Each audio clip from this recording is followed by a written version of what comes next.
nalakai amma sirraa jirana fakkaataa meeman tana milikata godha jaalan amma waan sirraa natti fakkaata akka reefutti mummuraan jiru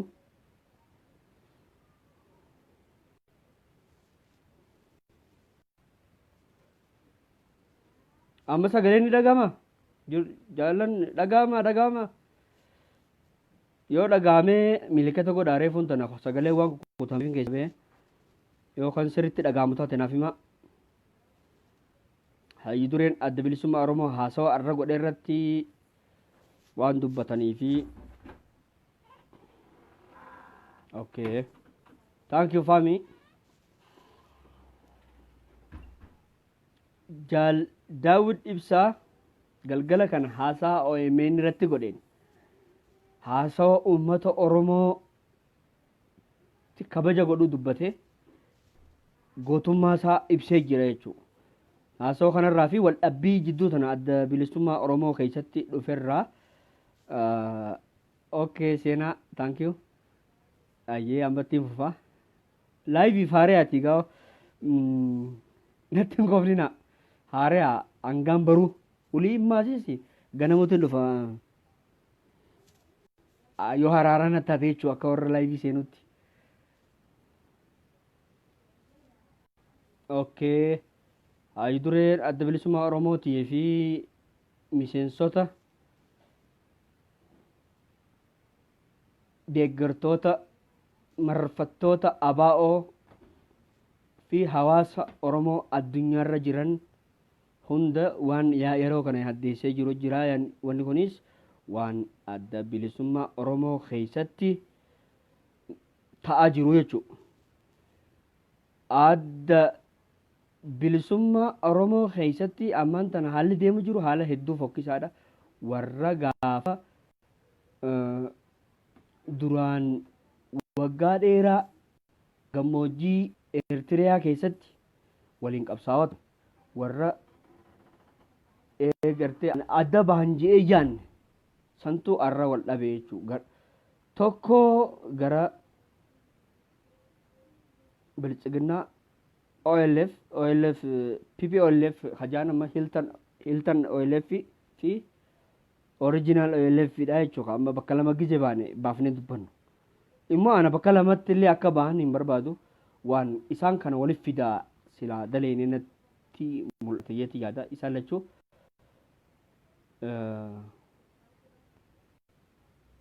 hayyu dureen abaa'oo jaal daawud ibsaati. Hayyu dureen abaa'oo inni nagaafateef hayyu dureen abaa'oo kan qorri sabaa 2017 filate hayyu dureen abaa'oo jaal daawud ibsaati. Haga qorri itti godhee hayyu duree haalee filatetti hayyu dureen seeraan OLF'n filate jaal daawud ibsaati. Kan bilchiginnaan filate immoo jaal araarsoo biqilaati jechuu yeroodhaaf. Ammaan tana wal dhabbii kana abaa'oo versus PP dha jennee dubbannu irra wayyaadha. Abaa'oo versus PP kana keessatti garri tokko gara mootummaa goree garri tokko immoo gara uummataa goree gara uummataa goree immoo yeroo hundaa ni injifata. Saniifuu silaa immoo adda mircaa boordiin gara firdi beetitti isaan ergee wal kasasan nafxanyaa fuulduratti adda wal kasasan silaa gattaanii negotiationiidhaan furatanii gara keessootiin dhimma kana osoo uummata Oromootiinuu hin gahin osoonii fi furatanii ba'ees takkaa gaariidha jee yaada. Abaa'oon arraas boruus tokko dhugaadha. Abaa'oo kana abaa'oon adda hin bahu. Abaa'oon ayidooloojiidha. Ayidooloojiin immoo hin diigamu. Tanan shakkina bilchiginnaa miti. Humniti abaa'oo diidu lafa tanarra hin jirtu. Lafa tanarra hin jirtu humniti abaa'oo diidu. Yookaan rabbiin gubbaarraa je'e malee humna abaa'oo diiguu dandeessu takkaleenuu lafa tanarratti waaqni hin uumne jechuu barbaadeeti. Abaa'oon ilaalcha ayidooloojiidha. Abaa'oon hin diigamu tan wanni sodaan hin jirru miseensotaa fi deeggartoota mararfattoota uummanni Oromoo addunyaarra jirtan martinu kana yaada keessan seenina. Abaa'oon hin diigamtu. namootatu bahee keessaa bilchiginnatti gale malee abaa'oon never wanni abaa'oo diigaa humnitii takka illee hin jirtu. Namoonni ni ganuu ganaa turan kana duras kun haala siyaasaati.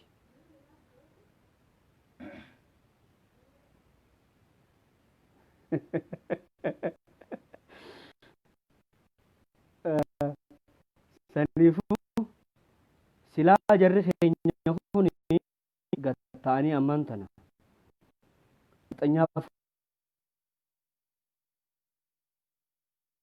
dhiifama laayivii irraa gijeen fixeen deebisaa fi gatta'atii mari'adhaa nafxanyaa sooliyaanaa maarree sanfaa duratti waliin sana rabbii jaati ummata oromoo hin salphinaa mariidhaan fuura hora sabaa gaggeeffachuudhaaf ji'a afur qofaatu hafee ji'a afur kana waggaa 20 takkaa waliif obsitanii as geessanii ji'a afur akkamitti waliif obsitanii hanga horii sabaa ta'utti achi darban kun qaaniidha ummata oromootiif waan hundaafuu qaaniidha gatta'aati wal mari'adhaa immoo bilchiginnaan isin hin baaftu dhaamsiin an jaal araarsoo biqilaatii fi ibsaan already wanni abdiin qabu ibsaa fi martamaan abdiin qaban isaaniif wanni takka illee jirtu jaal araarsoo immoo isaanii karaa isaanii goruun sirrii isin turreesi silaa as deebitanii gatteessanii mareettanii hayyudur waliin ajaanaa jireet yoo immoo kana hin gootu taatee bilchiginnaa filatte sun karaan si haa baasuu sin jennu jechuudha. Karaa carqii siif haa godhu. Onne uummata Oromoo keessaa hiitufamtanii jechuudha tokkolleen keessanuu. Ibsaa nagee immoo saayiba taayyeeti. Ibsaa nagee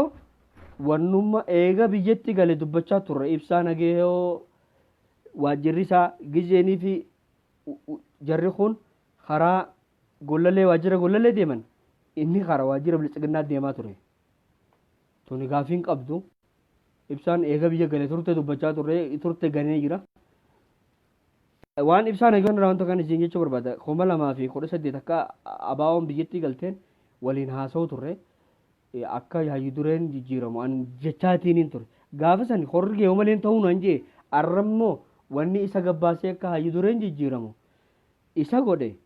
jijjiiramu bilchiginnaa wajjin shira irratti yaadu wanni godhe maalii gaaffii jettu tana biraan naagee aan bilook na godhe warri jirtan gaaffii tana bira naagee horree hanga yootti jijjiiruu hin danda'amu seera dhaabaa jala yaanan jee ture arraan tana immoo bilchiginnaa hojjetee waajjira isaa kataayyeeti ergama fudhatuun abaa'oo diiguudhaaf gamana dhufa. Gaafa san wanni diddeef maali ammaan tan immoo hayyuduriin akka jijjiiramoonni bilchiginnaa wajjin irra duula jirtuuf maali jechuun gaafadha. Immoo wanni tuni adda alatti waliin baanee waliin wanta goonu rakkoon hangaarraatu walii oobsan baatee afurollee obsuun nama dhibduuti gatteessanii yoonii fi mari'attan gaariidha. Ammallee yeroo inni jirti mariin furachuun ni danda'ama. Wanni walirra dultaniif hin jirtu aangoo dargaggeessa dabarsa ammaasiis hundi keessanuu aangoon dargaggeessa dabarsuun isin irraa eegama. Ji'a afur booda hora gaggeessitanii jenereeshinii ammaan tanaa kanna isin gorsitoota taatii gama duubaarraa gorsa kanna. Yeroo kanatti wanni mootummaa biratti bilchiginnaa irratti wal isaan kar tokko saayidii oolle fiiltan qabatanii kunis oolle akkasii walirra dultaniif hin jirtu. Hottaati gattaan negooshinii godhaati wal mareedhaati furum rakkoo jirtu furaati aangoo karaa dargaggeessaa dabarsa. Hayyuduree adda bilisummaa Oromoo jaal daawud ibsaa hanga irraa immoo waliin rakkoo meeqa keessa dabartan kophatti bilchiginnaa wajjin taatanii irratti duuluun qaanii isin irraa illee fakkaatu namni waliin lubbuu kennuudhaaf saba kanaaf qabsaa'aa ture lubbuu kaninee wareegama kaninee jee gammoojjii Eertiraa san keessa waliin ture arraan tana biyya galee Finfinneetti wal nyaachuun qaaniidha. Uummata Oromoo jidduu galtanii wanni waan kana uumtaniif jirtu ammaasis achi bahe nama jaamoo kana namni jaan kun beef abaawon hin diigamtu abaawon ideolojiidha abaawon uummata oromoo hunda keessa jirti abaawon ni diiguu danda'a humniti lafa tanarra abaawoo diiguu danda'an hin jirreef tun nama yaachiftu miseensotaa fi deeggartootaa fi mararfattoonni adda bilisummaa oromoo addunyaarra jiran guutuun isinii wajjin hin jiru warra gamma karaa bilchiginaa goree kana harka qurlaa harka nama harka tokkoon harka dhaawatu jechuudha saniifu if duuba deebi'a isin hin baasu kana booda yoo jiraatan akkamii yoo jiraatan umrii qabdu isiniif hafe wanta kaatimaa isiniin balleessina kaatimaa isiniin balleessinaan dhaamsa kiyya ammas waa'ee irreechaa irratti baga irreecha baranaatiin isin gahe jecha irreecha finfinnee irratti kabajamu baranaa namni irratti hirmatu kaadirii opiidiyoo qofa jedhanii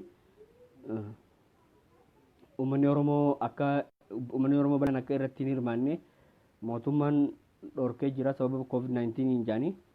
covid-19 filannoo Tigraay dhorkitu waan isaan barbaadan takka illee dhorkitu kophee ganda keessa deemanii xarmuun dhorkine tammoo irreecha dhorkee jirtu irreechi kunuu akka inni nurraa deebi'uuf bakka oromoon waggaatti yeroo takka dhukkubnummaa nama balaan nu dhufe kunuu akka nurraa deebi'uuf bakka oromoon waggaatti yeroo takka walitti dhufe itti waaqa isaa kadhatee balaa itti dhufte kana hundaa ofirraa ittiin deebisu malee wanni kana sodaatanii wanta amma dhufe kana covid-19 jecha irreechaaf hin jirtu irreecha bakka itti rabbi kadhannee irraa ittiin maganfannu malee waan sodaadhaaf irraa funuuf hin jirtu tarii uummanni oromoo achirratti mormii dhageessi jaanii sodaachuu malan sodaan kun akka jirtus beekamaadha uummannis dhageessuun isaa waan hin hafne seeraan dhageessaa naamusaan tasgabbiidhaan gaafii teessan bilchiginnaa daawun abiyyi daawun mirga keessanii sun namni isin dhorku hin jiru seeraan mirga keessan gaafadhaa yoo isinitti rukutan immoo hin fiigina dhaamsiin ani isiniif qabu guddaan yoo kan qawwee isinitti rukutan tahe hin fiigina bakkuma jirtan gattaa yoo kan fiigdan tahe wareegama hin barbaachifne kafaltan warra hukuftaniiti walirra baatanii namni hedduun miidhamu mala saniifu hin fiiginaa yookaan isin rukutan ta'e bakkuma jirtan gattaa akkuma jirtanitti jechuudha saniifu irreecha baranaa kana gayaa ka jaalalaa ka bilisummaa ka walabummaa ka independence of oromiyaa rabbiin nuuf haa godhu irreecha bishooftuu irratti illee akkasuma irreechi bishooftuu maasiis waan boollitti jirtuuf gaafa hojjaanii waan ta'e ni yaadattu bakka jirtan irraan sossoina dhukaasa fedhan gubbaa irraa illee boombii isinii darban bakkuma jirtan gattaa duran fiigina walirra babaatanii kun wantatti waan lubbuun baatuuf bakkuma jirtan taa kun dhaamsa isiniif qabu raahii tokko ammas waa'ee waraana bilisummaa oromooti kan isiniif dhaamuu barbaadu waraanni bilisummaa oboon gaachana uummata oromooti woboo bira dhaabbachuun dirqama kana booda filannoodhaan bilisoomna jettanii kan yaaddan yoo ta'e nasiiba keessanii filannoon abiyyi ni mooha hin shakkinaa filannoon dimokiraasii afrikaa keessa namaa hin jirtu filannoo gaggeessaa abiyyi mooha maaliifi galgala akkuma dur barametti korojoo keessaa itti guutatee ganama gabbahee injifadheetiin jira ja'a ammas maskaram 30 booda mootummaan hin jiruuf ittiin kijibina mootummaan ni jira seerri qas haa jiru malee mootummaan ni jira haqawwee qabu mootummaadha gaafasiis namni humna qabu namni tokkummaa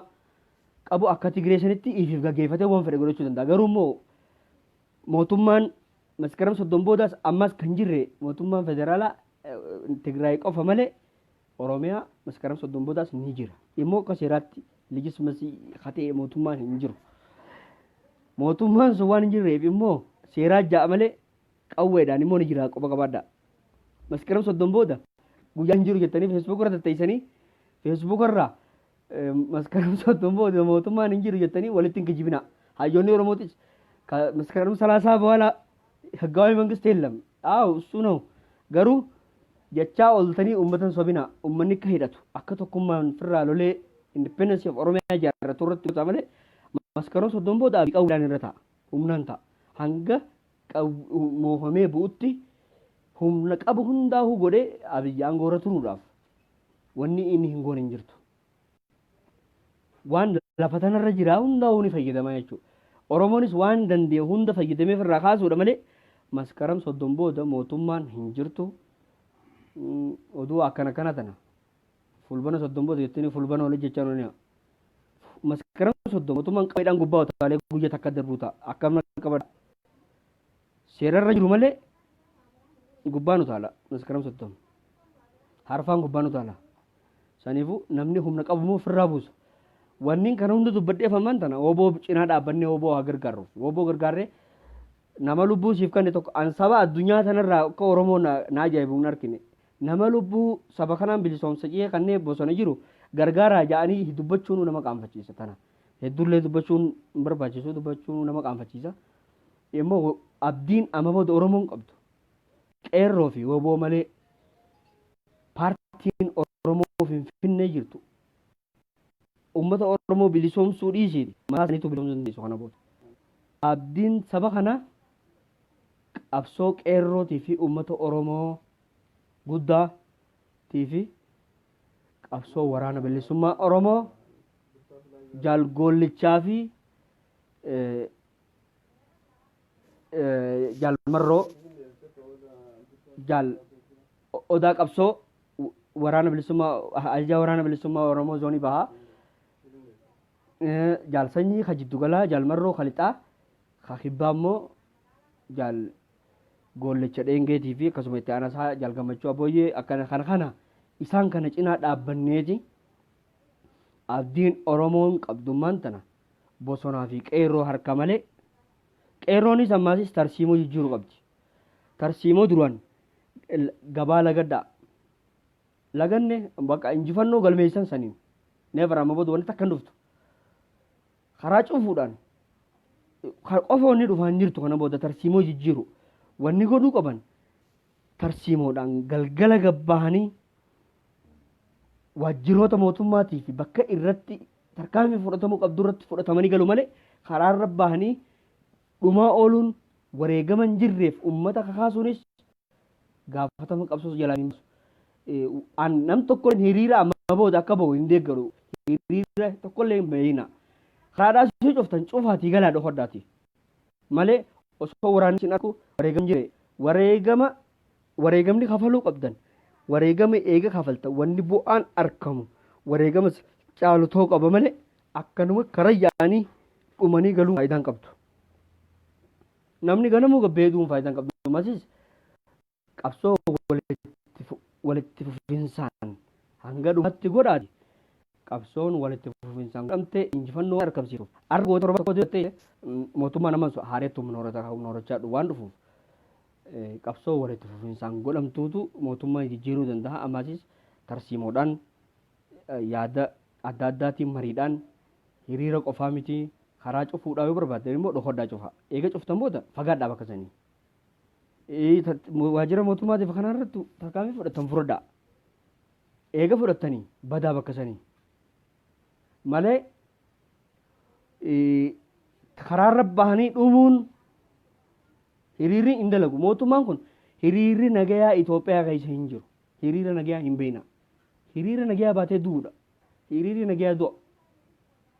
hiriira nagayaa baane nutis dur gaaf 2016 fakkaan hiriiruma nagayaa irratti qawwee nama dhaawaa turan namni qeeroo waa balleessitee hin beektu immoo hiriira nagayaatii miti sun qabsoon nagayaa wanni jaan hin jirtu Afrikaa keessa ni baatanii dhoomta saniifu isinis dhokadhaati waajjira bilchiginaa qabeenyota boottee gaazaa ta'e isaan waraana gama gamanaan ooffatan kaambii waraanaa kana barbadeessuudha malee qeerroon wareegama hin barbaachifne kana booda kafaluu hin qabdu. Wanni godhamu hundinuu tarsiimaan godhamu qabdi. Wareegamni hin barbaachifne immoo kana booda lubbuun nam takkaa yoo baate wanni Oromoon arkatu waan sanirra waan guddoo ta'uu qaba. malee bilaash lubbuu wareegaman taane kafaleen dhaamsa kiyya kun. Saniifuu waraana bilisummaa Oromootii fi qeeroo wajjin fuuldurri bilisummaadha ni bilisoomna. Injifannoon uummata Oromooti injifannoon waraana bilisummaa Oromoo injifannoon kan qeeroo bilisummaa Oromooti. Hayyuu dureen abaa'oo hanga horri sabaa gaggeeffamutti jaal daawud ibsaati quba qabaadhaa nagaan tura.